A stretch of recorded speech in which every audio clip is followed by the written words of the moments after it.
প্রয়াত বীরেন্দ্রনাথ ডাক্তার শিক্ষক বীরেন্দ্রনাথ গড়ই মহাশয়ের স্মরণ সভায় উপস্থিত হয়ে খুবই আনন্দ উপলব্ধি করছি। এই এখানে উপস্থিত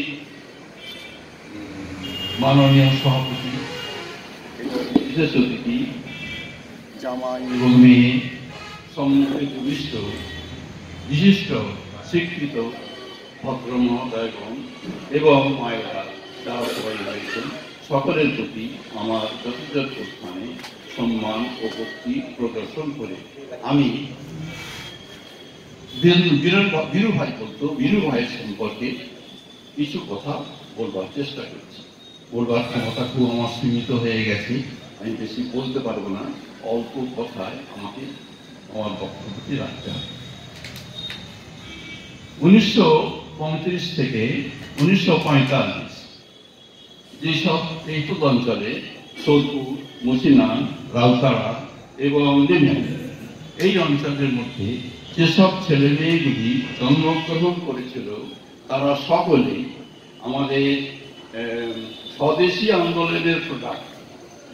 তখন বিদেশি শাসন চলছে এবং দেশকে জাগ্রত করার জন্য, মাতৃভূমি আরাধনা করার জন্য তখন গান রচনা হচ্ছে এবং যাত্রা হতো, থিয়েটার খুব কম হতো, কলের গান অর্থাৎ গ্রামাফোন চলত, আমরা গ্রামাফোন শুনেছি।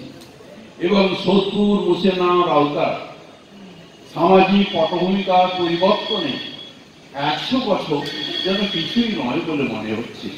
তৎকালীন যুগে যে অবস্থা ছিল, শিক্ষার অবস্থা খুব খারাপ ছিল, মায়েদের অবস্থা অত্যন্ত খারাপ ছিল। প্রত্যেক দিন ধান ভাঙতে হতো, চাপাটায় গিয়ে চাল বিক্রি করতে হতো এবং কৃষিকার্য করে অধিকাংশ সময় শ্রমজীবী মানুষের জীবিকা অর্জন করতে হতো। সেখানে বিদ্যালয় স্থাপন এক দুরূহ সমস্যা। এখানে সোদপুর প্রাইমারি বিদ্যালয়, নিম্নাই বিদ্যালয় ছিল, এই দুটি প্রধান বিদ্যালয় দেখতে পাচ্ছি। পরবর্তীকালে পরপর করে এই বিদ্যালয়গুলি স্থাপিত হয়েছে। পড়াশোনার সুযোগ প্রায় ছিলই না। তৎকালীন যুগে যেসব ছেলেমেয়েগুলি ওই 10 বছরের মধ্যে জন্মগ্রহণ করেছিল, তারা পিতা মাতার আশীর্বাদ নিয়ে যে কোনো কারণে হোক কিছু লেখাপড়া শিখে সমাজে তারা প্রতিষ্ঠিত হয়েছে এবং তারা সামাজিক কাজকর্মে নিযুক্ত হয়েছে। এরা অধিকাংশই চরিত্র একটু উন্নত মানের, আমি বললে হয়তো বলবে প্রশংসা করছে, আমি সেটা আমার লক্ষ্য নয়। এবং হওয়ার ফলে এদের সমাজে একটা বিশেষ ভূমিকা তারা পালন করেছে। সমাজ পরিবর্তনের ক্ষেত্রে এদের একটা বিশেষ ভূমিকা আছে। সেই ভূমিকায় বীরেন্দ্রনাথ শিক্ষক এবং ডাক্তার বীরেন্দ্রনাথ গড়ই তার অভিনয় তিনি করে গেছেন এবং সেটা সার্থকভাবে রূপায়িত করেছেন। তিনি আমাদের মধ্যে আজকে নেই, যেটা উজ্জ্বল জ্যোতিষ্ক স্বরূপ তিনি আমাদের ছেড়ে চলে গেলেন, এটা বড়ই বেদনাদায়ক। আমাদের মধ্যে যারা ওর সমসাময়িক যে 2-4 জন রয়েছি, তারা হয়তো 2-1 জন এসেছি, আর অনেকে আসতে পারেনি। 2-1 জন অনেকে আসতে পারেনি, বেশি নেই, তারা অনেকেই চলে গেছেন। এই সামাজিক ভূমিকাতে ডাক্তার হিসাবে এবং শিক্ষক হিসাবে বীরেন্দ্রনাথ গড়ইর অবদান আমাদেরকে শ্রদ্ধার সঙ্গে স্মরণ করতে হবে। এবং তিনি যে দাগ, ওই যে বলছিল যে তিনি একটা দাগ রেখে গেছেন, প্রত্যেকের উদ্দেশ্য একটা দাগ রেখে যাওয়া, সমাজের বুকে একটা দাগ রেখে যাওয়া, যেন করে সমাজ উপকৃত হয়। আমরা যা কিছু পাই সব কিছু তো সমাজ থেকে নেই, আমরা তো বাইরে পাই না। পরমেশ্বর আমাদের যা দিয়েছে, আর সমাজের মুখে আমরা আমাদের কাজকর্ম করে সেটাকে প্রতিফলিত করি। অতএব সমাজকে দেওয়া এবং সমাজকে দান করা আমাদের অবশ্য কর্তব্য। এইটাকে বীরু ভাইয়ের চরিত্রের মধ্যে প্রকাশিত হয়েছে। তিনি, আমি সব ইয়েগুলো পাই না এখনো, রেকর্ডগুলো। আচ্ছা, তিনি জন্মগ্রহণ করেছিলেন 41-এ, 6/1/41 এবং কাজে বেসিক ট্রেনিং নিয়েছিলেন। স্কুল ফান্ডে পাস করার পর তারপর একটা ফার্মেসি, আমি রেকর্ডটা পাই এখন পর্যন্ত, ফার্মেসি তিনি পড়েছিলেন এবং ডিপ্লোমা নাকি ওরা পেয়েছেন। এর ব্যাপারটা পরে সংকলন করে বলতে পারবো। আর বেসিক ট্রেনিং সে 1968-এ, আর 69-এ তিনি অ্যাপয়েন্টমেন্ট পেয়েছেন সার্ভিসে, আর সার্ভিস থেকে রিটায়ার করেছেন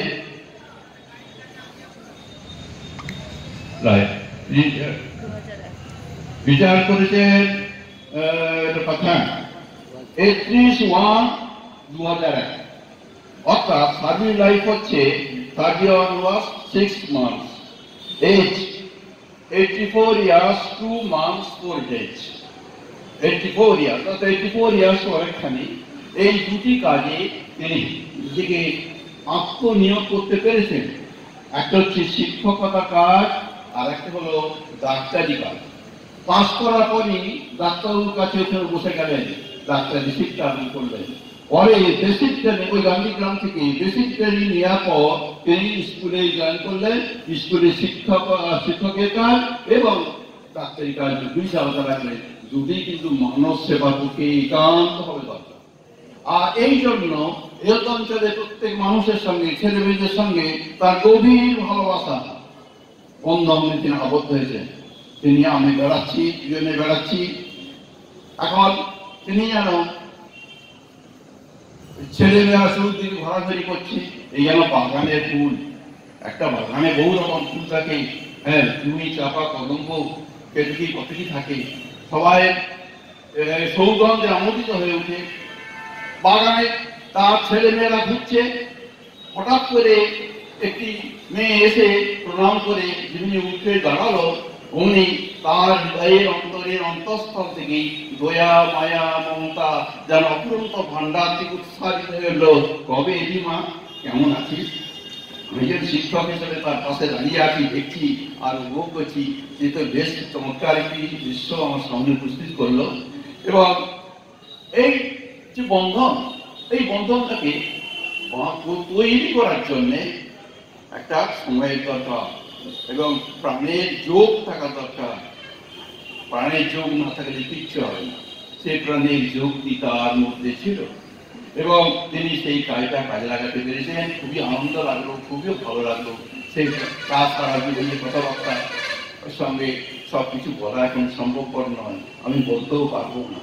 তবে তার কিছু গুণাবলী যেগুলো আছে সেগুলো আমি একটুখানি সব নোট করছিলাম।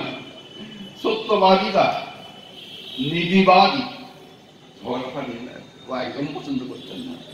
যখন কোন বিতর্কের সম্মুখীন হলো কথাবার্তার মধ্য দিয়ে, তিনি খুব ত্যাগ করে সেই বিতর্কে এগিয়ে গেলেন। এখন একটা সত্যানুষ্ঠান যদি সত্যানুসরণ যদি করতে হয়, সত্যকে অবলম্বন করে চলতে হবে। তো অনেক সময় তিনি যে ঝগড়াটা আছে, ঝগড়া এগিয়ে গেলেন।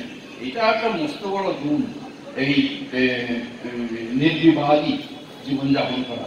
সমাজসেবী সম্পর্কে অনেকে বলে, অনেক কথাই বলেছেন। তিনি ছিলেন সমাজসেবী, নির্লোভী, ধার্মিক এবং পারমাত্মিক সত্তায় তিনি বিশ্বাসী। এইসব গুণগুলো তার শান্ত, সংযত এবং সহনশীল। এই একটা বিশাল গুণ ছিল, দারুণ সহনশীল।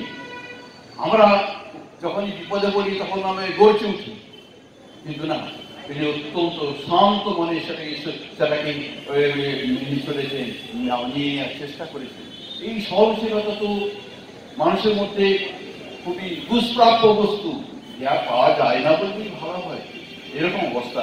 তিনি এই বাগানটি রচনা করে আজকে তিনি চলে গেলেন এবং তিনি তার অংশটি কাজ করে গেছেন। এখন হ্যাঁ, এখন তার পারমাত্মিক জীবনের প্রতি আমরা সকলে পরমেশ্বরকে প্রার্থনা নিবেদন করি।